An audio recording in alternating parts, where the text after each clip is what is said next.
Blast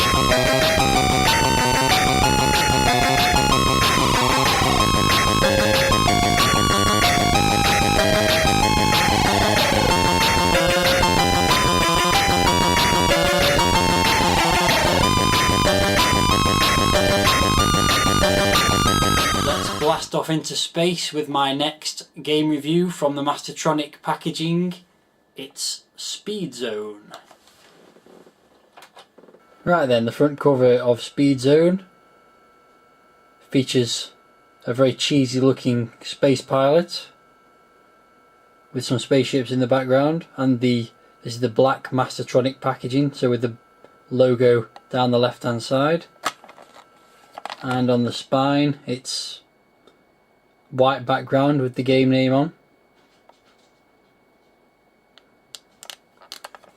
and the back cover has some screenshots which make it look like a space shooter, which we could have guessed already really. They're from the Spectrum version, it says there. Look very colourful for the Spectrum version. Don't see any colour clash there. Anyway, that's by the by. So it looks like a Gallagher style space shooter maybe, and a bit of information about the game. Enter the Speed Zone in a frantic defence against marauding alien forces. Inside we've got a way too detailed description of what the game's about.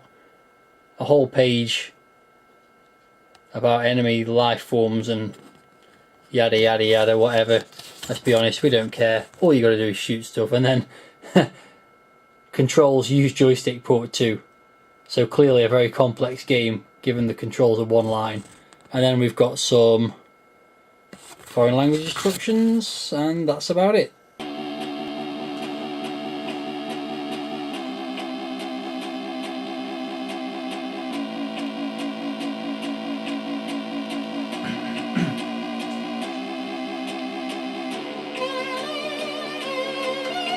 Right then, nice title screen with some bouncing earths on it, some very difficult to read text as well, but a nice sort of light cycling effect there, and the music's cool.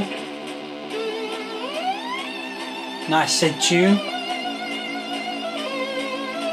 typically space age and exciting. So let's get on with the game. That's a nice effect of the spaceship taking off there, and that's what looks like a TARDIS in the top right hand corner of the screen, which is a bit random. Check out the sound effects for this game. That's it, that's all you get, is just this pitter patter shooting noise. They look like jugs and telephones I'm shooting against now. Everything moves so damn quick around the screen it's impossible to shoot almost, and even when you do you get no explosion graphics, no explosion noises. Oh, I've made it to level 2 there with what looks like a satellite in the corner there. This is just ridiculously bad. You think when this came out in 1988, I mean, the kind of shoot 'em ups that were being made then were quite impressive, and this is just ridiculous. This reminds me of Mega Mania on the Atari 2600, which was a really good game for its time with lots of strange objects flying around that you could shoot. That was made in like 1982 or something like that, and it's better than this. It only takes being hit a couple of times for your energy bar to go completely and you die, and there's not even a noise of an explosion when you die. I'm actually wondering if you can get through the entire of each level just by dodging stuff now. Let's try that out. All the attack waves are just the same every time as well. It's just certain items moving in certain ways. That's it, I've made it to the next level. What a load of rubbish.